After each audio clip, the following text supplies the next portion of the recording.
What is going on, everybody? BobbyFi and Eric Sheethaber. We're going to be talking through the Scottish Open, and look, we're 1 week away from the last major, and you've got a lot of guys who haven't played much in a while. A lot of guys who are specifically good in this part of the world, I guess I would say.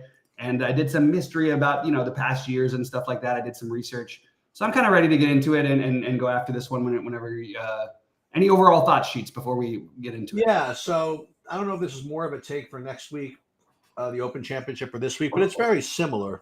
But it's just that I think people are going to be more interested in doing this for next week. But one thing that I think you're going to get is, I talked about this every year, is kind of like extra ownership on the guys that you're just kind of alluding to a little bit, like people that just have this affinity to links courses and this kind of appearance that they belong in, like the wind of Ireland and the trudging through the rain and stuff like that.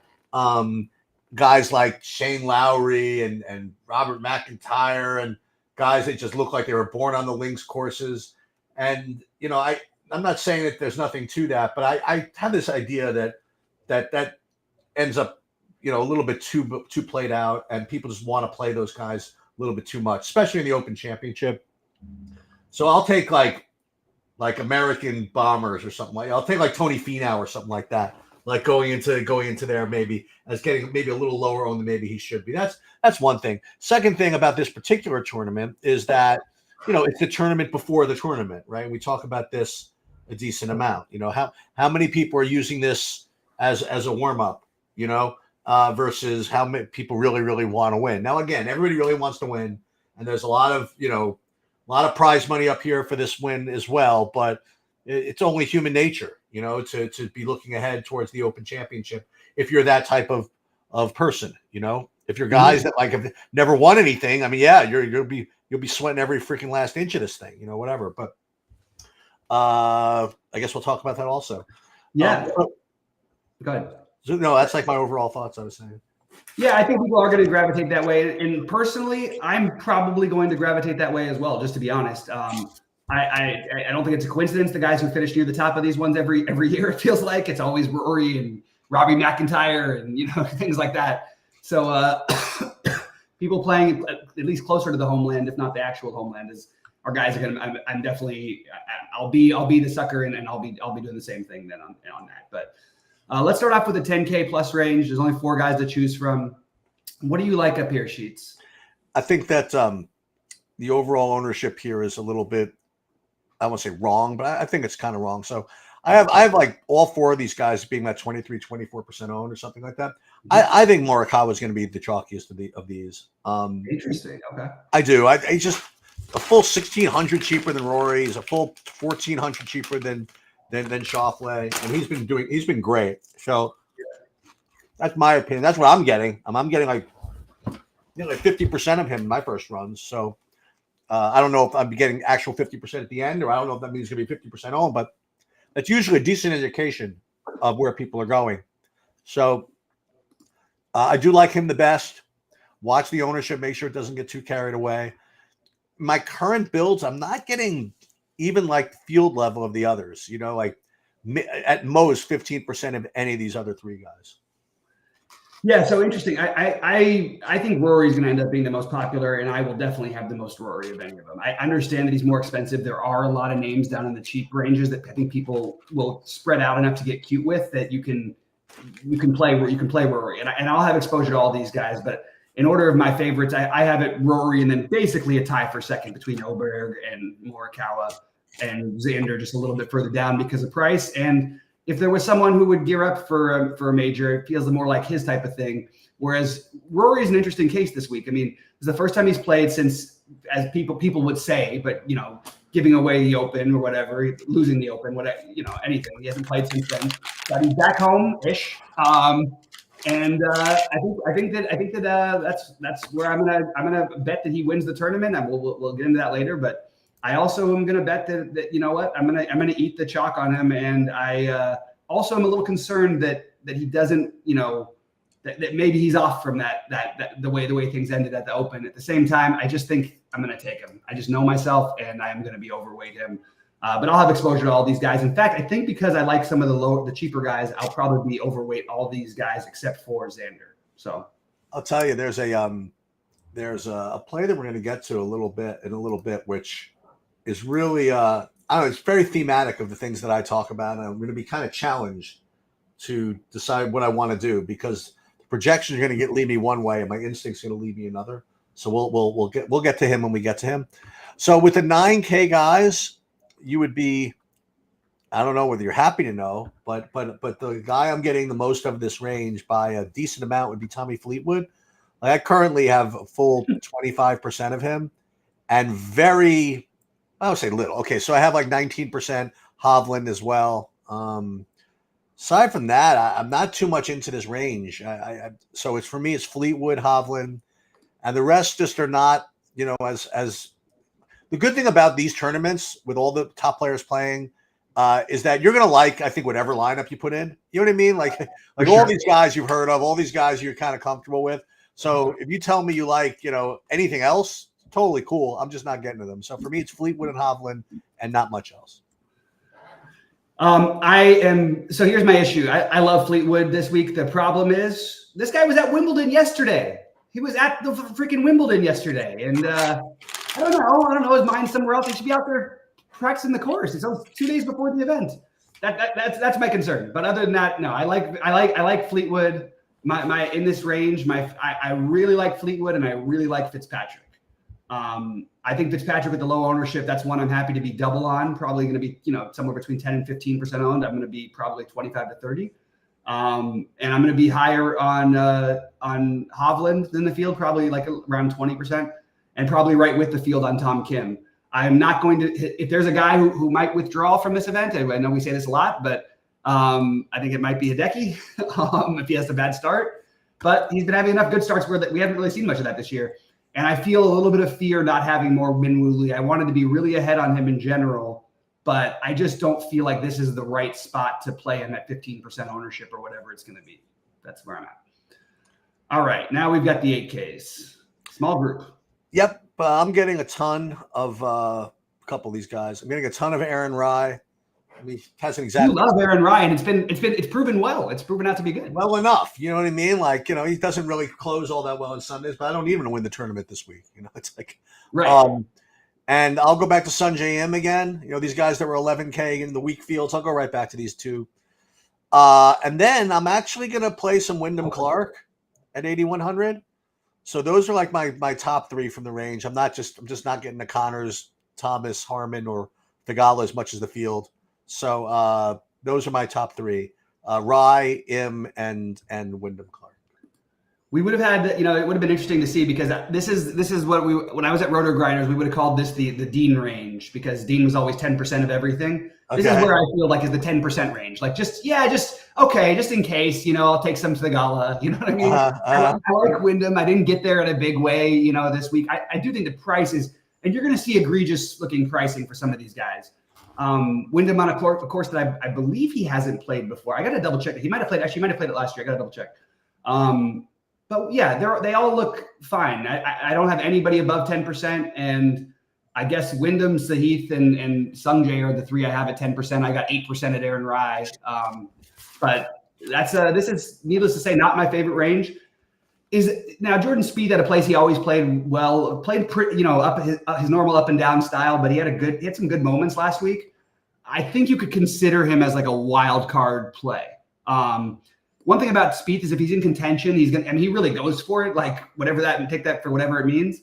But I think you could do worse than getting some low-owned Jordan Spieth. So if I was going to take a wild card bet on this tournament, it would be like something Spieth related, even though in general he's a guy I don't want to play.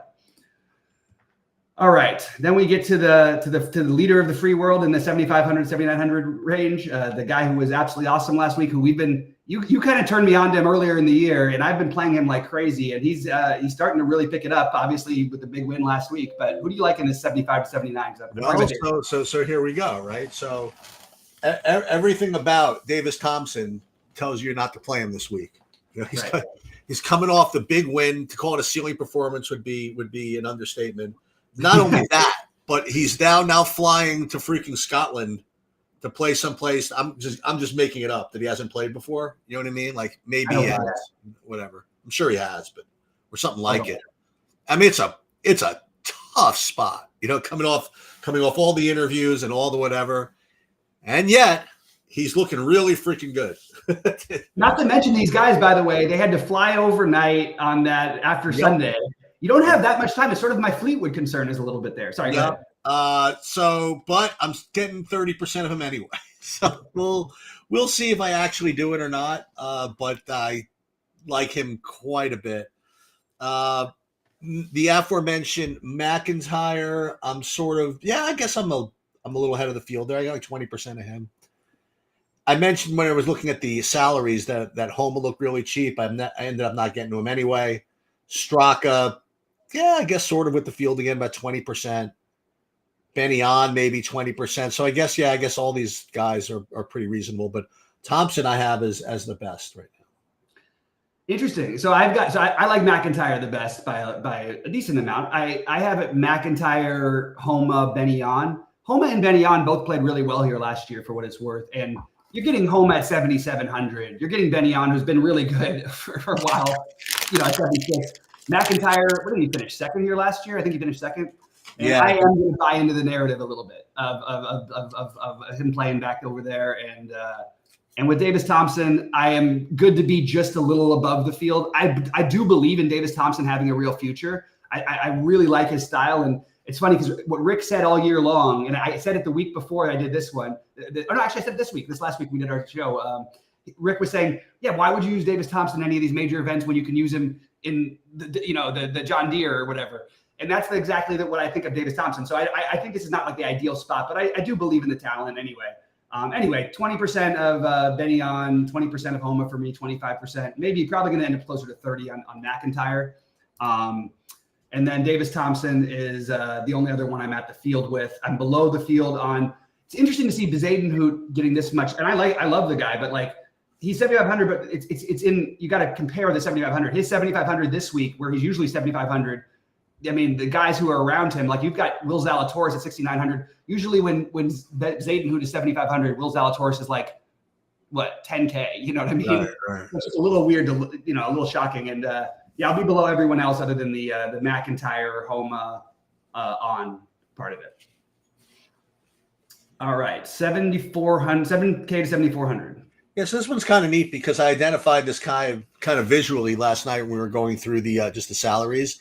And at the end of the day, I'm actually getting a full 30% of him, which makes me kind of happy. And that's Tom Hoagie. So Hoagie, I'm getting like a full 30% of, and then Keith Mitchell, I'm getting over 20, maybe like 23%.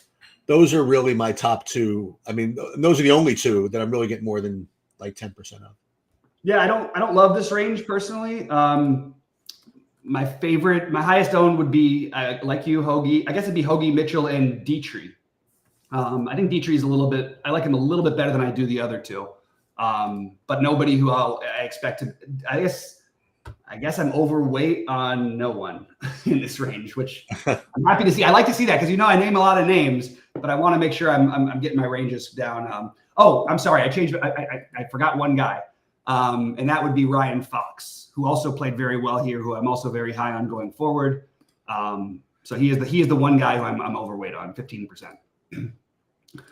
All right, now we get a bunch of 6K guys sheets to choose from. So what are you looking at here? I got a couple of guys that I have like almost 10% of. And let's just and the one guy is Ewan Ferguson. I guess that's the way you pronounce it. E. Ferguson at 6,700. Okay. And then I have almost 10% of the Kurt Kitayama at 6,700. So those are really only the two I have at least 10% of. Okay, so I've got. I can't resist it. I know it's a gear up tournament for him probably, but look, and I know he's not been his best. I still just think Zalatoris at 6,900 is a profitable bet in the long run, and I just if I'm going to max enter at the $5 or whatever, I'll get double the ownership, whatever that is. Right now we got him projected at 5. I've got 11% of them that I'm planning to get. And I'm sort of with you on the rest, though. Sorry, on a lot of the rest. There's a few guys that I want to make a stand on that are cheap, sort of like I did with Carson Young last week. I think both Højgaards are terrific plays here. Nikolai being the preferred one, he played great here last year.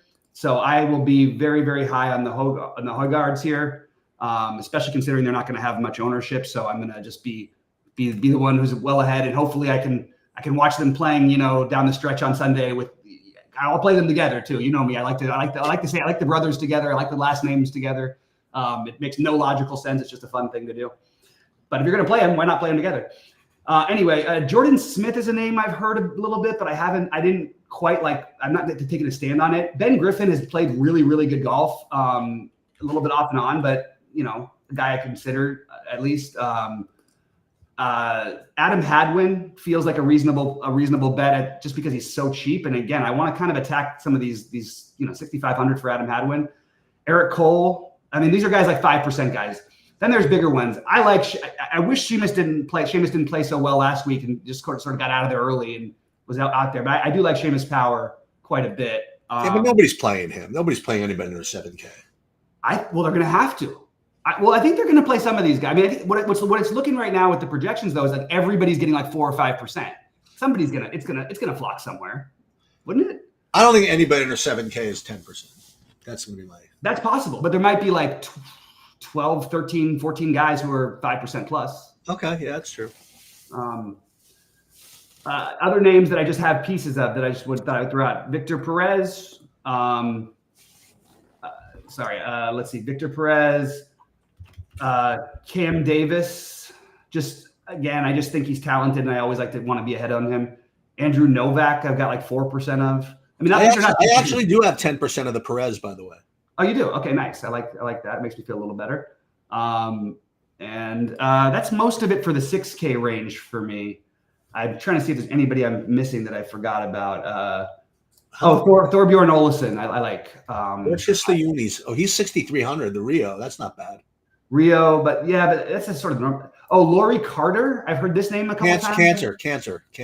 I mean, Laurie Cantor. Excuse me. Sorry. I've heard that name a couple times. I can't believe I heard the name and I still said it wrong. But yeah, it's going to be split. Oh, and then you know me. I'm a sucker. I'll always be overweight. I'll probably always be double the field when Taylor Moore is like sub 5%. So that's pretty much it for me. But I do have like a lot of sprinklings down here, and I'm going to try and go out of my way because there's two ranges I really don't like that much, and I like the spend ups. So I think I can double spend up with a mid guy at least, or maybe two, and then play some of these cheapos to go with them. What about the 5Ks? So okay, let's go down it real quick because it's a lot of guys to consider. Nothing that's all that exciting. I've heard some Matthew Jordan. I like Matthias Schmidt, but I don't expect anybody else to. Okay, and this is like just a pure, is Nick Taylor one of the best, 100 players in this tournament? Yeah. Is it an ideal situation? Probably not, but he's 5,900. I'll take a gamble on him having a good week. I'll take a gamble on Taylor Montgomery having a good week. I have to do a little more studying on some of the European guys. I like Chandler Phillips a little bit here. I mean, again, these are just going to be sprinkles. I'll be overweight the Valimaki, though. He had a good week last week. I sort of like this guy, and I like that he's a scorer too. The one I'm going to be probably the highest overweight on is going to be the little brother of Alex Fitzpatrick. I think Alex Fitzpatrick has probably been in there practicing on this course as much as they would allow him to get ready for this. So I actually think Fitzpatrick is like, look, if you want a really long shot bet to top 20, he's your long shot bet to top 20 in my opinion. That's down in this range. I like Bjork a little bit. I'm naming a bunch of names because I'm going to have spread out stuff. Jalen Guerriere, I have a little bit of. Gary Woodland, I have a couple percentage points of. It's going to be spread out for me in the 5K-ish range, but I am going to be trying to get to some of it, and I'm going to be curious to see how the builds do it for me because I'm going to be overweight those top guys, like I said, and I think I'm just going to wind up with some of these guys. So who do you got? I don't know anybody, but I'll throw the names out there. I mean, you already mentioned Nick Taylor. I guess Davis Riley wouldn't be the worst play in the world. And then you mentioned one of them, the Gary Woodland. I mean, just literally a guy I know who's at this price, Right. And then thought even like the older guys, maybe Stuart Sink or Charlie Hoffman or something like that. But I'm unlike you this time. I'm really not. I don't think I need to get down to these guys. So we'll. Luke, is this Luke List? It's 5,600. But what like to me that's not even as egregious as some of the other ones. You know what I mean? Okay. I don't know, but I have him too. I have him. Actually, he gets cut. He's cut every freaking tournament. Yeah. Okay. He does. He never makes the cut. But when he does, he's had some good finishes. He just doesn't make it very much. All right. So let's play the game. Yeah. So we're gonna talk about who we think's gonna win, who's gonna get top 5 from a certain range, top 10, top 20, make the cut, and then kind of a high priced guy to miss the cut, just to have some fun with it. We've done well, by the way, the last couple of weeks with these. Yeah, we've done pretty nicely actually with this whole thing. All right, so who's winning? I mean, I'll just go with my top guy. I'll just say Morikawa. So I've got Rory. You've got Maury. Sounds like a good combination for trying to play them both to me. Okay. Under 10K to get top 5. I am gonna take with a big gulp Tommy Fleetwood. Yep, that would be my pick as well. Aside from that, I guess,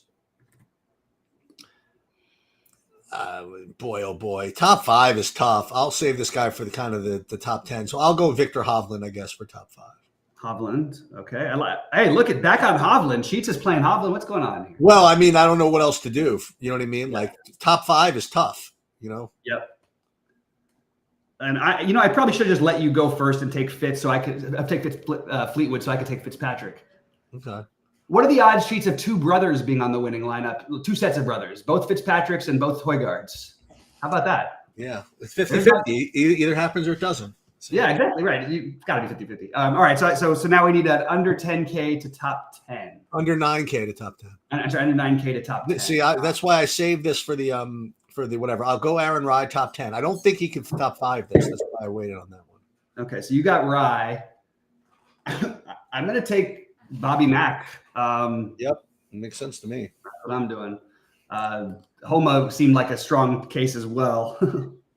But you don't even need to go down that low for the 8Ks. I mean, no, I just don't like the 8Ks that much. Yeah. You know, who am I feeling so comfortable with in the 8Ks?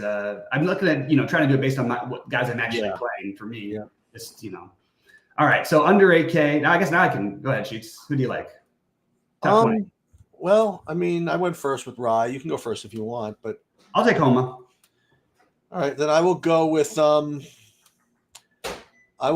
Keith Mitchell then to top 20. No. I'll go with Tom Hoagie. Sorry, to top 20. Yeah, I like that a little bit better. See, at least he didn't play last. So week. who under 7K to make the cut? Give somebody under 7K to make the cut, and then your favorite play under 6K. Okay, so I'll take. I could take either Højgaard. I'll take Nikolai Højgaard to be the one, but I just have made my notes as just says Højgaards. And then under 6K, best perform whatever or make the cut. I mean, who do I have the most of? Actually, the guy I forgot to mention, I think before. I said Bjork. Let's see. Who was my guy? I found him when I went back through it.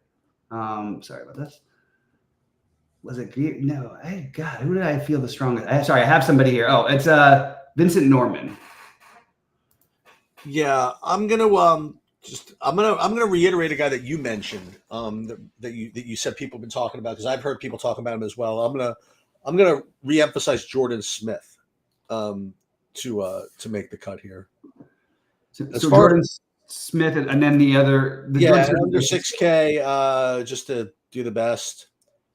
I don't know. I don't think it's gonna be one of those guys we've been watching. Like, it could be Valinaki, but I'm not gonna go with him. I'll just go with the. I don't like that Sink doesn't have the sun caddying for him. All right, I'll go with the why not the Gary Woodland, I guess. Okay. All right. So there you have. And who over 9K is missing the cut? Let's see. Who over 9K? I'm going to take. I'm gonna take Matsuyama. Stolen from you. Sorry. No. I think I know who I'm going to take. I'll just take just for lack of other options, I will take Min Woo Lee. That's who I would have taken in next. All right. Well, good luck to everybody this week. We hope you all crush it. Should be fun. And just for what it's worth, I'm not going to be around next week because there's no baseball or anything. It's the best week to take off. Oh, so it's the All-Star game next week? Yep. So I'll be doing calls, and I'll be good for golf because it's going to be the big one. So I'm good for next Wednesday and all that stuff. Sure When's the last baseball game? Is it Sunday? I believe it's Sunday this year. That's what I saw, right. but I could double check. All right. Good luck to everybody, and we'll see you.